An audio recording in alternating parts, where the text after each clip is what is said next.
Bonjour à tous, bienvenue sur ma chaîne, bienvenue aux nouveaux abonnés. Je remercie les abonnés de votre fidélité, vos likes, vos partages, vos dons. Je vous retrouve aujourd'hui pour une nouvelle guidance pour les flammes jumelles à tout niveau de parcours. Nous verrons dans quelle énergie est le masculin sacré, puis dans quelle énergie est le féminin sacré, où en est la relation, quelles sont les choses à travailler ou à libérer et comment ça va évoluer. Pour cela, je vais utiliser différents oracles. Vous retrouverez les références dans le descriptif de la vidéo. Il s'agit d'une guidance générale, ne prenez que ce qui résonne en vous. Pour une guidance personnalisée, vous pouvez me contacter. Il y a mon mail sous la vidéo. Il suffit de s'inscrire sur mon site et je vous transmettrai votre guidance par mail via un lien YouTube privé, ce qui vous permettra de visualiser votre guidance maintes et maintes fois à volonté. Allez, on commence et nous allons voir dans quelle énergie est le masculin sacré aujourd'hui. Le masculin sacré est une énergie yang, une énergie d'action. Ça peut être un homme ou une femme. Donc vous adaptez à votre situation.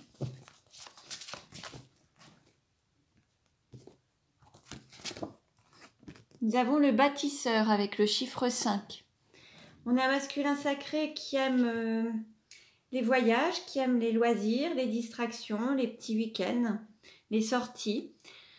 On a un masculin sacré qui est peut-être en train de reconstruire sa vie ou en train de mettre en place des projets, en train de construire de nouveaux projets sur des fondations solides.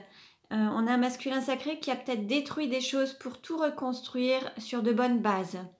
On peut aussi avoir un masculin sacré qui travaille dans le domaine du bâtiment, du second œuvre, de l'immobilier, dans la construction.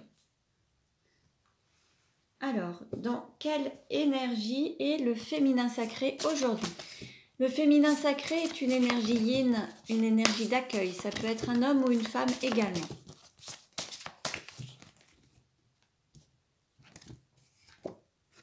Nous avons la menthe avec le chiffre 7.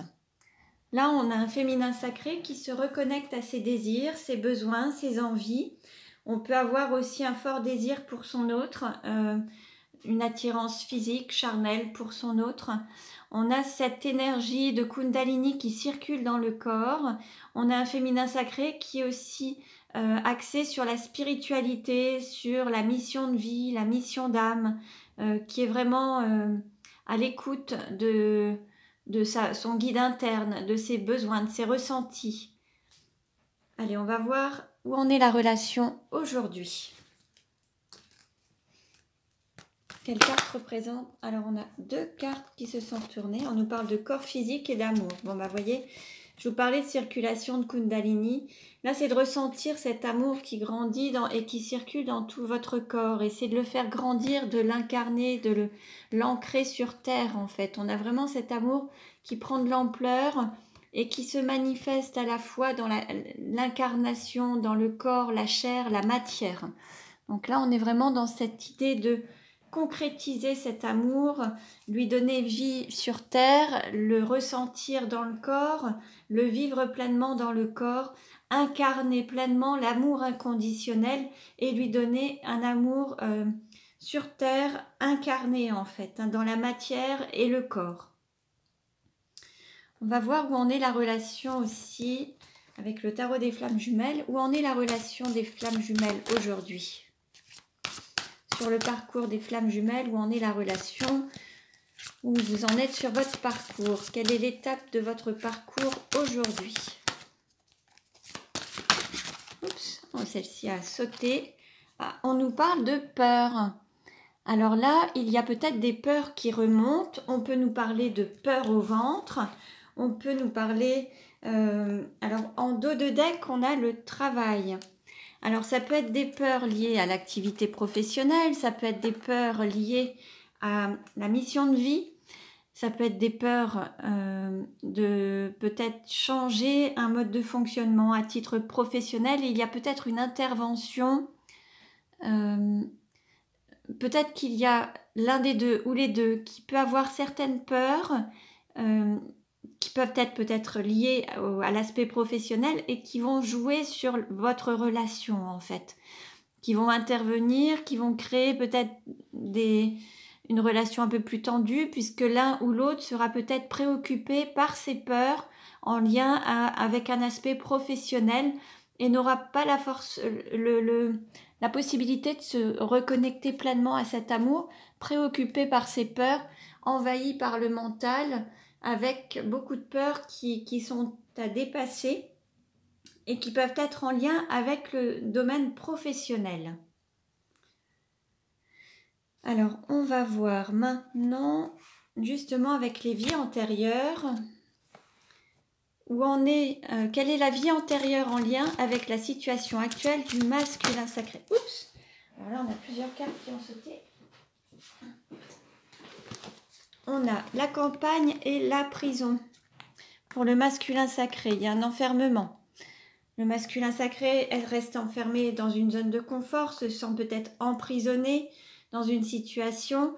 On peut avoir un masculin sacré qui a besoin de s'évader, qui a besoin de s'ancrer dans la nature, de prendre l'air, qui aime peut-être aussi la campagne, proche de la nature, qui vit peut-être à la campagne.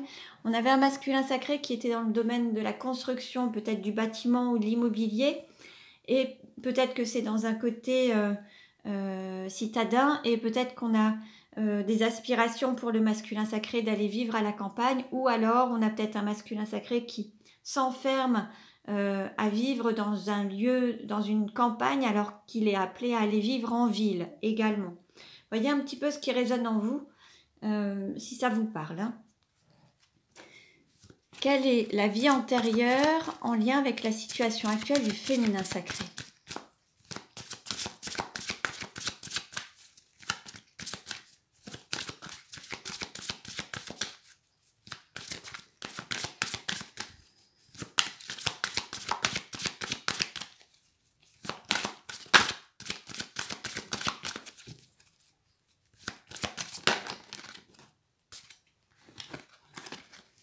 Alors, par rapport au féminin sacré, alors on peut avoir des inquiétudes, un mal-être, alors que ce soit physique ou émotionnel. Parfois on a tout dans la vie pour être heureux et il nous manque quelque chose pour être épanoui. Il y a une connaissance qui est acquise depuis très très longtemps, qui est en lien avec différentes vies antérieures. Le féminin sacré en a conscience, et en fait il y a une sorte de... Cette connaissance peut la rendre ou le rendre un petit peu malade, il peut y avoir des répercussions sur l'état de santé, l'état de bien-être du féminin sacré par rapport à cette connaissance et ce savoir antérieur. On pourrait avoir un féminin sacré qui a conscience du lien, qui a conscience de ses sentiments et qui ressent son masculin s'enfermer dans une zone de confort et rester dans une situation éloignée peut-être du féminin sacré. On a un féminin sacré qui a vraiment conscience des choses, qui a un grand savoir antérieur, mais qui ne le rend pas, qui le met mal à l'aise en fait dans sa vie actuelle. C'est comme s'il avait conscience des choses, ou elle avait conscience des choses, mais qu'elle était dans la capacité de manifester les choses, qu'il y avait une sorte de dualité entre le savoir et la concrétisation des choses. Voyez un petit peu si ça vous parle. Hein. Allez, on va voir maintenant où en est le masculin sacré dans sa vie actuellement.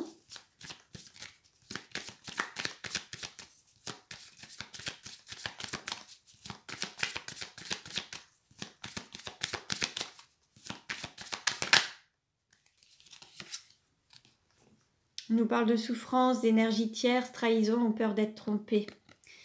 Bon, là, il peut y avoir, on peut être dans une triangulaire, on peut avoir beaucoup de souffrance dans une situation, une zone de confort. Le masculin sacré a du mal à sortir d'une sorte de zone de confort. Il y a un emprisonnement lié au mental.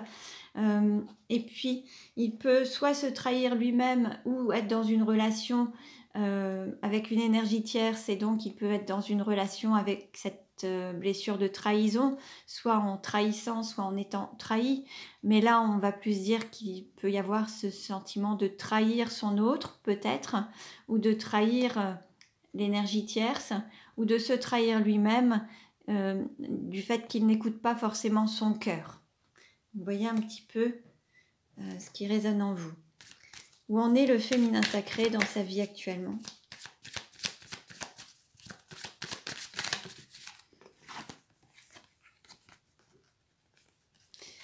Là, on a un féminin sacré qui se réfugie dans le travail, qui travaille beaucoup, qui prend des risques, mais qui travaille beaucoup, en fait, qui est vraiment...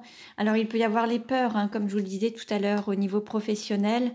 Là, on a un féminin sacré qui reste peut-être dans le silence, qui est à l'écoute de ses intuitions, qui ne se montre pas. On va dire qu'on a un masculin sacré qui peut être engagé avec une énergie tierce, et un féminin sacré qui reste focus sur son travail, qui se démène beaucoup au niveau professionnel et qui ne montre peut-être pas, qui ne se montre pas aux yeux des autres, qui ne montre pas ses sentiments, qui reste silencieuse ou qui ne dit pas tout. C'est possible aussi. Ou qui peut aussi être dans le mensonge à l'idée de rester sur une position sans vouloir voir clair ou ouvrir les yeux sur ce qui est réellement. De donner place au mental plutôt que de donner place au cœur. Et d'être vraiment focus sur le travail pour éviter d'écouter son cœur et ses sentiments. Quelle carte représente la relation actuellement? Bon, on a l'as de coupe, amour divin, amour secret ou renaissant. Bon, là on est vraiment dans cet amour divin. On est vraiment dans cette relation d'amour qui se ressent dans le corps, hein, comme on avait pu le voir précédemment. Cet amour divin, cet amour inconditionnel qui est dans cette relation de flamme jumelle. Donc l'amour est là. Après, on l'écoute, on agit ou pas. Mais là, il y a vraiment cet amour qui est présent. Alors peut-être qu'il va renaître. On va voir comment ça va évoluer. Quelle carte représente la relation dans un mois?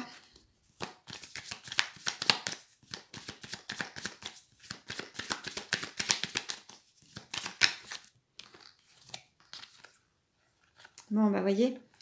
Bon, là, il y a un blocage par rapport aux peurs, prison du mental, comme on a pu voir. Donc, pour le masculin sacré, il y avait cette prison liée au mental, les peurs qui étaient présentes précédemment. Dans un mois, on va aller dans un nouveau projet et on va reprendre confiance en soi. On va sortir de cette prison du mental et on va s'ouvrir et aller vers la nouveauté ou la renaissance du lien. Alors, on va voir comment ça va évoluer.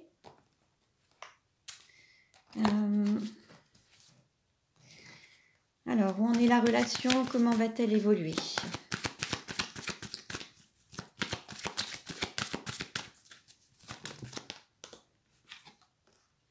On nous parle de libre arbitre. On arrive à un choix, il y a une décision à prendre, une direction à prendre. Il y a un choix à faire et le fait de décider quelle direction vous allez prendre. On a deux autres cartes qui ont sauté. Voilà, on a une personne qui n'est pas prête. Bon, il y aura une rencontre, mais il y a une personne qui n'est pas prête dans l'immédiat à retrouver l'autre. Hein. Vous êtes peut-être encore en conflit, en non-communication. Bon, vous allez tendre quand même à aller vers cette rencontre, mais il y en a un de vous deux qui n'est pas encore prêt.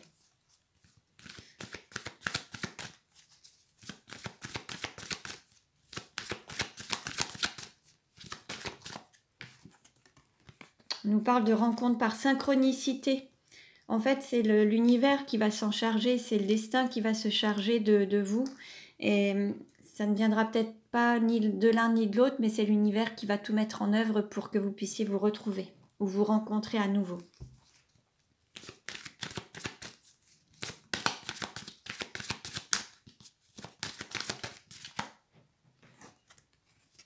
Voilà. Il y aura cette rencontre qui sera organisée, orchestrée par le divin. Et là, il y a cet alignement, il y a vraiment le fait que ce soit pile au bon moment, à la bonne heure, le timing divin. C'est tout simplement le timing divin. Il va y avoir une nouvelle rencontre qui va se manifester. Je vais demander une carte supplémentaire sur la nouvelle rencontre proche. Bon, ça va être une rencontre avec la personne que vous connaissez. Hein, donc il y a une personne, bah là c'est le fait que vous tourniez le dos, il y en a un qui s'élève, qui prend son envol, et l'autre qui reste sur sa position, qui ne veut pas vraiment suivre la personne en fait. Hein. Je vais demander une carte complémentaire sur la rencontre par synchronicité. Est-ce qu'on peut avoir des compléments d'information s'il vous plaît?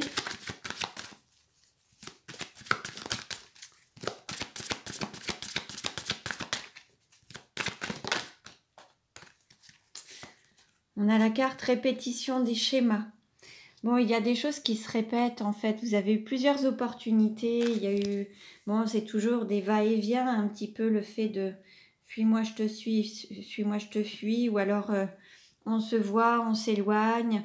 Il y a encore des choses qui se répètent. Alors peut-être que depuis le printemps, vous vous retrouvez encore dans une situation qui se reproduit. On a quand même l'évolution, il y a quand même la roue qui tourne. En fait, vous avez maintes et maintes opportunités de vous retrouver et de revivre votre vie ensemble, cette incarnation. Vous allez avoir beaucoup d'opportunités qui vont se présenter à vous pour pouvoir vous rapprocher, évoluer, grandir, avancer. Donc là, il y a encore une opportunité qui va se présenter. Et en dos de deck, on nous parle de déménagement et de changement de ville. Alors on avait un masculin sacré qui était à la campagne, qui s'interdisait peut-être des choses, qui avait peut-être envie d'aller construire quelque chose en ville, construire une maison ou être dans le bâtiment. Et là, il peut y avoir des déménagements qui vont s'annoncer, ou des changements de ville, ou des changements de pays. En tout cas, il va y avoir des changements. Alors, on va voir maintenant, avec l'oracle Sacré-Cœur, comment ça va évoluer. Alors,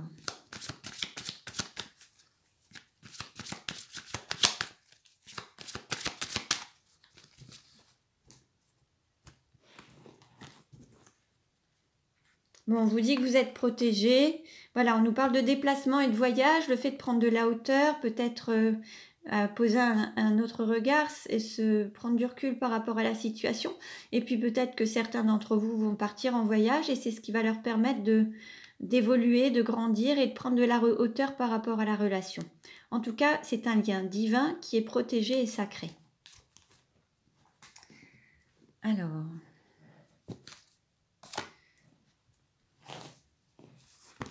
quelle carte représente la relation aujourd'hui?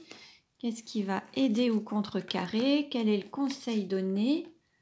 Comment ça va évoluer à court terme? Comment ça va évoluer à moyen terme? Bon, dos de deck, on reprend les valeurs et les croyances. Vous êtes dans un lien divin. Alors, la relation aujourd'hui, je vais baisser un petit peu. Voilà.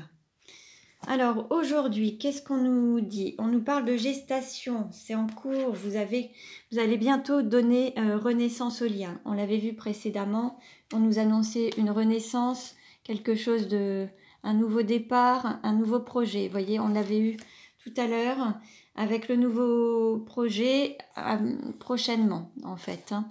Bon là c'est en cours, hein. Vous êtes en pleine gestation, vous êtes en pleine préparation et... le délai pour la naissance d'un enfant est de 9 mois. Alors, on peut peut-être avoir ce besoin de 9 mois pour avoir une transformation dans votre relation. C'est en cours. Ou alors 9 mois pour donner naissance à votre nouveau projet, à votre renaissance et à la renaissance de votre relation. Donc, peut-être dans un délai de 9 mois au maximum, en tout cas. Bon, le bébé est déjà bien avancé, mais voilà, ça dépend de chacun et de son évolution et de sa transformation. Qu'est-ce qui va aider ou contrecarrer? On nous parle d'un nouveau départ, bon, une renaissance, un nouveau départ, quelque chose qui va reprendre. Le conseil qui est donné, alors on nous parle de rupture, ça peut être à la fois le fait de se retrouver après une rupture. Là, moi, je vois plus les oiseaux qui vont se retrouver, se réconcilier, se rapprocher après avoir pris de la distance. Ils vont se retrouver après avoir eu une rupture provisoire, momentanée. Après, il peut y avoir aussi la nécessité de rompre certains liens avec des énergies tierces ou avec certaines habitudes, que ce soit un travail, une personne, une vie de famille, un lieu de vie, un pays. Il peut y avoir besoin ou nécessité de quitter quelque chose, de mettre un terme à quelque chose pour ensuite mieux se retrouver et se donner un nouveau départ. C'est possible aussi, donc voyez en fonction de votre situation. À court terme, on nous parle de tristesse et de mélancolie. Alors il est possible qu'il y ait ce sentiment de tristesse et de mélancolie par rapport à l'idée de rompre, par rapport à une situation. Lorsqu'on est habitué à certains schémas, le changement peut générer des émotions. Et donc là, en fait, il peut y avoir de la tristesse par rapport à quelque chose. On peut imaginer, par exemple, que la personne quitte une énergie tierce, que ce soit une personne ou une situation, et que ça lui génère de la tristesse ou de la mélancolie. Le fait de passer d'un cap à quelque chose de nouveau, ça peut être toujours gênant. Si il y a du changement, des projets qui étaient construits, une maison à mettre en vente, tout un parcours de vie, X années de vie de couple, des enfants ou autre, ça chamboule tout et ça peut générer quand même de la tristesse et de la mélancolie. Même si derrière il y a un nouveau départ, il y a ce cap à passer. Et ensuite, on nous parle de solution justement. À moyen terme, vous aurez la solution et là c'est une carte très très positive. C'est vraiment la direction que vous pouvez peut-être prendre pour avoir la solution à votre relation, à votre réconciliation, à votre union. C'est peut-être la clé en fait. Vous avez peut-être cette possibilité, mais tout se fait par étapes, à votre rythme. Il y a ce timing divin, on ne peut pas en déroger. Chaque chose en son temps, step by step en fait. Donc voilà pour vous pour aujourd'hui. J'espère que cette guidance vous a plu. Vous pouvez liker, vous pouvez commenter, vous abonner si ce n'est déjà fait. Merci pour vos dons. Pour une guidance personnalisée, vous pouvez me contacter également. Je reste à votre disposition. Je vous dis à très bientôt et prenez bien soin de vous.